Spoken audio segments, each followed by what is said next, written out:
Hey there, everybody. This is the thin blue line pen I was telling you about that I would make. And I made it out of a 30 caliber or a replica of a 30 caliber cartridge. And it's a twist pen. Now these pens actually come with a gel cartridge in it. And it's a Parker style cartridge. So if you don't like gel, you can always go buy you another one and use it, but that's what it comes with. So I don't replace them. That's up to you. I like gel sometimes, depends on what I'm writing with. But this is the thin blue line, okay? And I am trying to find a reasonable price. Some of the prices that I've looked at they're fairly new, so I'm trying to come up with a price that's reasonable.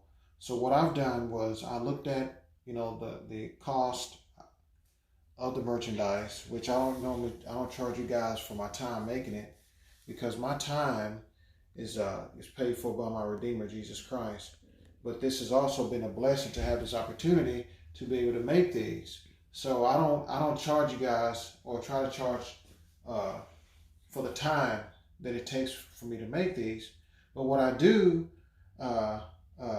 put into the price is the cost of the hardware, which these a lot of this bullet hardware is anywhere between $10 and $19, or might as well say $10 and $20, and then which that has nothing to do with the material. So the material is different, and sometimes that's between $6 to $15 as well.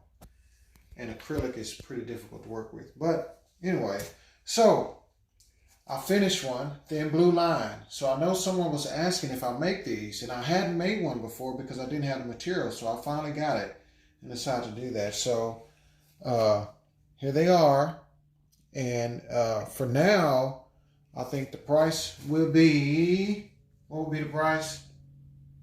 $25. $25. I just said that it costs all that much for the hardware, man. Gosh, you want me to give away? So how about $33? $45. Okay. $45 for a thin blue line, or any other pen. Actually, I'll just make it an average price instead of going up and down according to the material. I'll just charge you the $45 for a thin blue line, or if you want it out of wood, I have a couple more of these. I'm also going to make the marine dress blue, and I'm going to put that in a bullet, in a 30 caliber bullet. I'm going to do the American flag, and I'm also going to make some click pens similar to these. So on here I have another thin blue line pen. Okay, and there's something else I want to talk to you guys about, which one of my friends, one of my neighbors talked to me about, something he'd like to know about. So this is called a live tailstock. Okay, and what I put the pins on is called a mandrel. And let me take this apart for you so you can see what I'm doing. So one thing I need to do is put my glasses on because this is all fuzzy to me.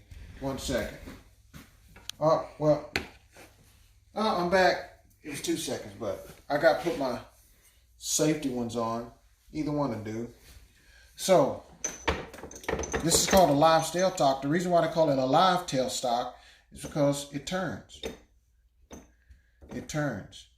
And this is the mandrel. It goes inside of here. And let me take this apart. But anyway, see what we do is I adjust the length. I can adjust the length to this according to the material, to the length of the material that I'm working with. And they come with bushings. Bushings help. It's a lot easier to do it with bushings because at first when I started, I used to measure it. And I would measure the diameter with my calipers. I have some analog calipers in here. Oh, let me move that. Move my phone charger.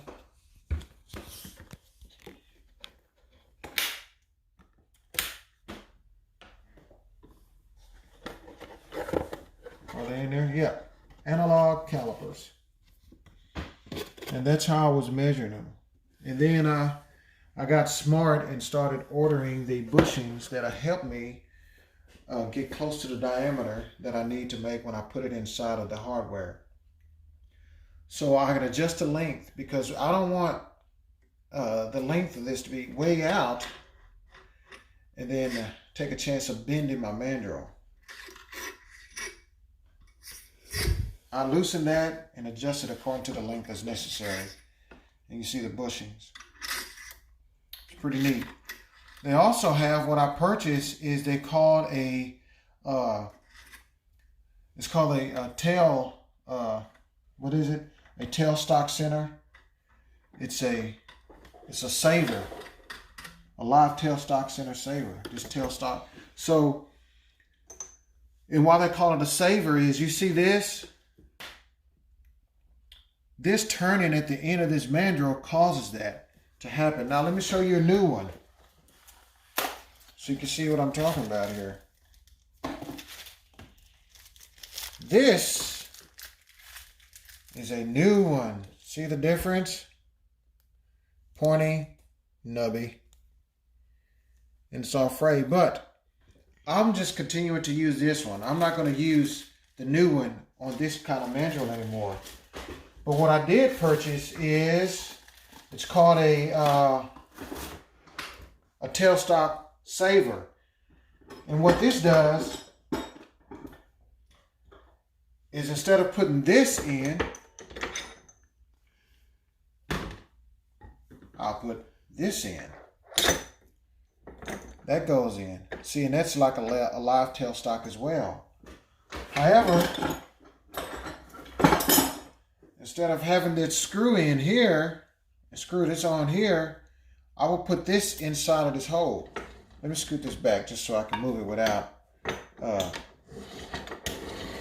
taking all the other stuff apart, maybe. I'll tell you what, I'll just do this. Anyway, when I put this in here, this goes on here. You see? And I can adjust the length by using this. I can just slide this back and forth inside of here as far as I need it to go, instead of having to slide this inside of here. Okay? And what that does is it prevents me from destroying the tip of my tailstock. But for now, I'm still doing it the hard-headed way. Not hard-headed, but I'm used to doing it this way. I'll do it until this finishes wearing out a little bit more. And then I'll go back to using my tailstock saver once this one wears out. Okay? So, again, I made that. I'm also going to have a camouflage one. Camouflage. It's pretty neat. I like those. Well, still my favorite is the molten metal. It's still my favorite of them all. So, what I'm going to do, and I'll tell you that the mandrel saver, the mandrel that's the tailstock saver, is it comes in pretty handy because sometimes if I have more than one, it's easy to make. I could put if I have the bushing sets for more than one pin, then I can put both of them in and then kind of squeeze them together, and I can turn them both at the same time. I could turn one and work on the other one without changing it out over and over again. But you can't do every one of them that way because you can only do short ones that way because some of them are too long to adjust it. And besides, you don't want it so long to where when you turn it on your material that you end up bending your mandrel, bending the rod. It's pretty strong, but when it's turning at that speed, and if I were to turn this on, let me see here. See how it wobbles a little bit? That's from overextending it. It wobbles just a little bit, and that's enough. When you're grinding and cutting on it, you can feel that. That comes from putting pressure on it. But with that other mandrel in here, it prevent that from happening. So what I'm doing is I just want to continue to use what I have until I really can't use it anymore. And then I'll switch to the other one. and do that. So, I hope this video was helpful to you guys. And I appreciate you watching. I hope you subscribe. Go to Handcrafted Pens and More. Excuse me. Yes. Handcrafted Pens and More on my Facebook. My son might have to help me with that. He's going to help me with some other things here on YouTube. And, send me a message and tell me what you think about the pens. I'm doing it. Not only does this help me, but I do this because I've been blessed with doing this. I like to reach out and help others. So go on the page, subscribe to this, go on my page and like it on Facebook, Handcrafted Pens and More, and purchase your pen for a loved one. Make a beautiful gift. All right, thank you. Be blessed.